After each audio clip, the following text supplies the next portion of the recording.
Assalamualaikum warahmatullahi wabarakatuh. Nama saya Faisman Nurbe dengan NIM 2101101011029 akan mempresentasikan tentang artikel saya yang sekaligus menjadi tugas akhir dari ujian akhir semester dengan mata kuliah Bahasa Indonesia, dosen pengampu Bapak Ahmad Syukron, SPD MPD. Baik, judul makalah saya kali ini adalah motivasi dan manfaat belajar di program studi sastra Inggris.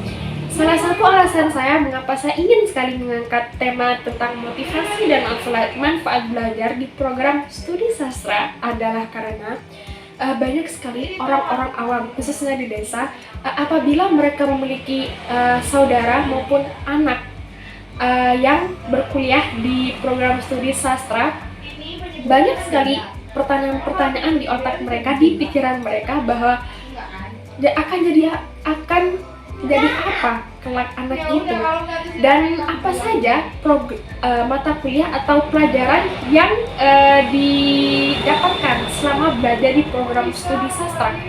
Dan yang paling banyak sekali saya dengar adalah pertanyaan tentang pekerjaan apa yang akan didapatkan setelah belajar di program studi sastra Inggris, dan masih banyak sekali pertanyaan-pertanyaan orang awam lainnya.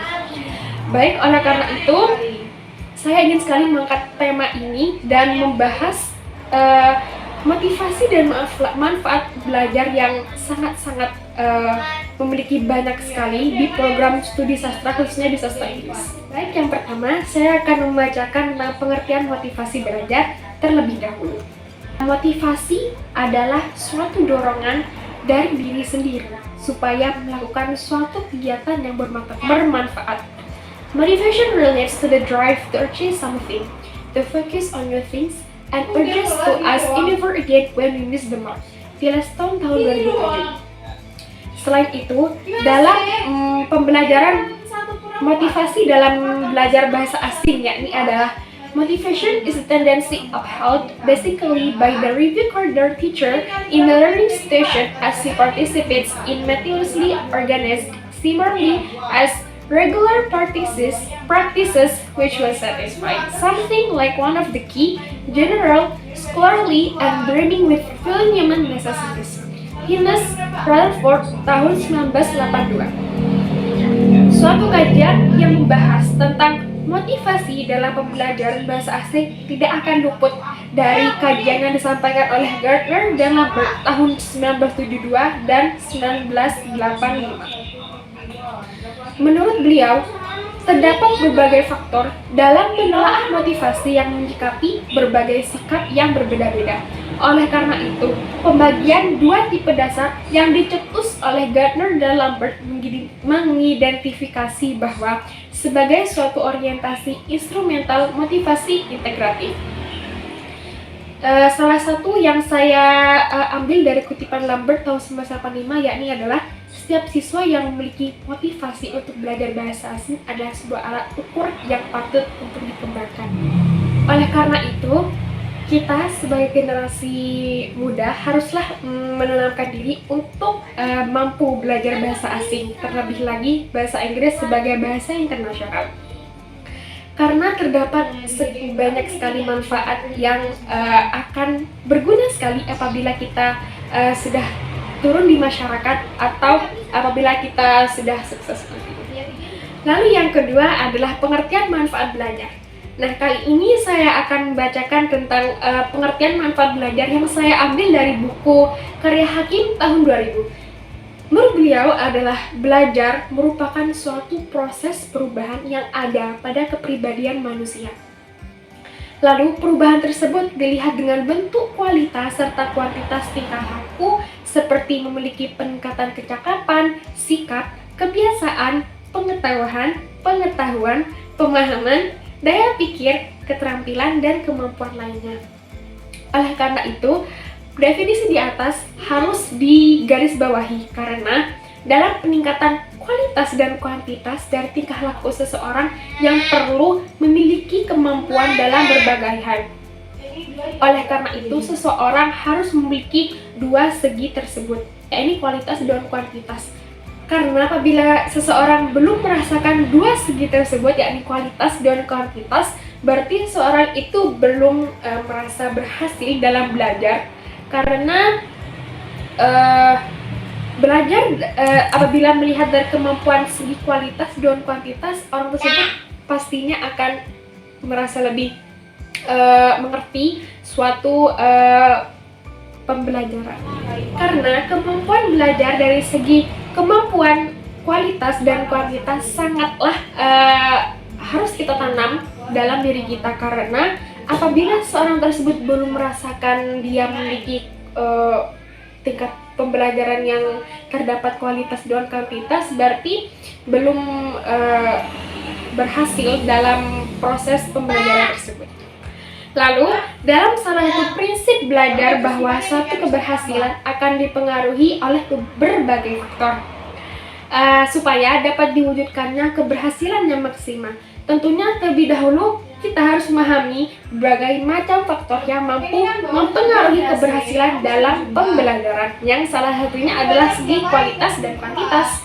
Oleh karena itu, dalam belajar haruslah digandeng dengan pemahaman supaya dapat menentukan secara pasti latar belakang dan akibat dari kesulitan yang menjadi faktor kegagalan dalam belajar. Lalu yang ketiga, saya akan membacakan dan sekaligus membahas tentang motivasi apa saja yang kita akan dapatkan setelah belajar di program studi sastra Inggris. Pastinya pembahasan ini akan menjadi satu puncak pembahasan yang menarik dari judul makalah saya.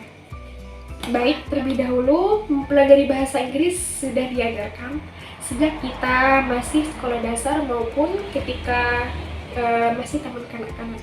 Oleh karena itu, melanjutkan studi yang lebih berfokus kepada kajian sastra Inggris, kita dapat mewujudkannya dengan cara masuk kepada perguruan tinggi yang berfokus kepada pelajaran studi sastra Inggris atau bahasa dan sastra Inggris. Oleh karena itu, terdapat banyak mata kuliah yang dipelajari di program studi sastra Inggris. Di antaranya adalah kritik sastra, sejarah Amerika Australia, Inggris, kajian budaya populer, penulisan kreatif, dan linguistik. Dan masih banyak lagi mata kuliah dan pembelajaran menarik lainnya yang ada di program studi sastra Inggris. Lalu, dalam program studi sastra Inggris tidak hanya belajar tentang pemahaman suatu teori saja, namun diselingi dengan praktek, yakni membuat naskah drama atau puisi. Karena membuat naskah drama atau puisi sudah menjadi salah satu anggap saja simbol dari program studi sastra tersebut. Dan studi literatur memiliki banyak motivasi dalam pembelajarannya apabila dipelajari dan dikaji secara sungguh-sungguh. Motivasi belajar seseorang akan meningkat apabila akan mengakibatkan jenuh dan malas. Nah, jenuh dan malas ini akan mengikuti proses pembelajaran tersebut. Oleh karena itu, perlu diperhatikan dalam proses pembelajaran agar dikemas dengan lebih menarik, supaya dalam kegiatan belajar kita akan jauh lebih semangat dan mampu mengerti seluruh kajian-kajian dan mata kuliah yang telah kita pelajari selama perkuliahan berlangsung. Dan selain itu, dalam memahami budaya asing merupakan salah satu motivasi mahasiswa dalam belajar bahasa dan sastra Inggris.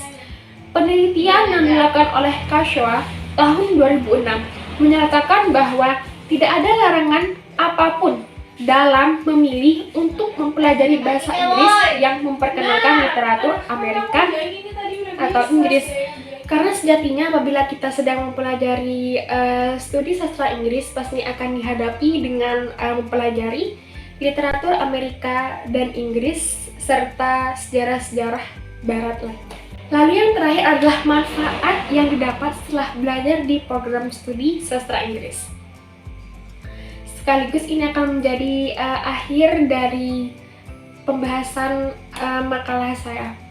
Baik, apabila diibaratkan dengan kedua sisi mata uang, bahasa dan sastra tidak bisa dipisahkan. Oleh karena itu, belajar bahasa Inggris berarti kita akan siap untuk mempelajari kajian sastra.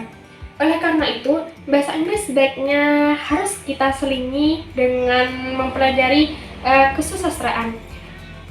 Karena dalam mempelajari kajian sastra, seseorang akan memiliki banyak sekali manfaat-manfaat. Menurut Kardinal Slater tahun 1990 dan Meli tahun 1989, terdapat beberapa alasan penting dalam mempelajari kesusastraan, yaitu apabila melalui sebuah karya sastra, seseorang tidak hanya belajar membacanya saja, namun kita dituntut untuk bisa menafsirkan dan terampil dalam menggunakan bahasa tersebut. Alhasil, mempelajari sastra pada proses belajar bahasa Inggris akan membuat seseorang memiliki dua kemampuan sekaligus, yakni menggunakan bahasa Inggris sebagai alat komunikasi dan juga terampil dalam menafsirkan suatu karya sastra yang memiliki elemen estetika dalam interaksi sosial. Dalam sastra Inggris, seseorang akan diajarkan cara untuk bersikap kritis terhadap suatu teks yang terdapat dalam berbagai jenis kajian sastra atau berbagai jenis karya sastra yang pastinya mengandung fenomena yang patut dan menarik untuk dianalisa. Hal tersebut dapat meningkatkan keterampilan dalam bahasa yang akan menjadi alat dalam pekerjaan apapun yang akan dikejar di masa depan. Sebenarnya dalam mempelajari kajian sastra tidak hanya dituntut untuk menganalisis suatu fenomena di dalam suatu karya sastra, karena kita mampu menganalisis suatu fenomena dalam kehidupan nyata atau di dalam kehidupan sehari-hari kita.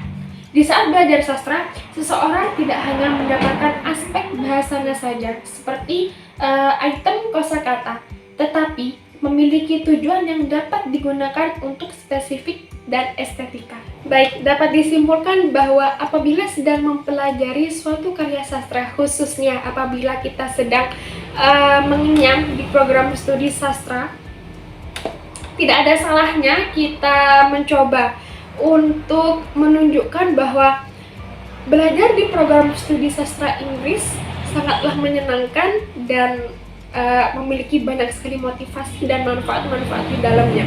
Baik, mungkin cukup sekian presentasi dari saya. Apabila terdapat kesalahan baik secara tutur kata maupun perilaku saya, mohon maaf sebesar-besarnya. Akhirul kalam, wassalamualaikum warahmatullahi wabarakatuh.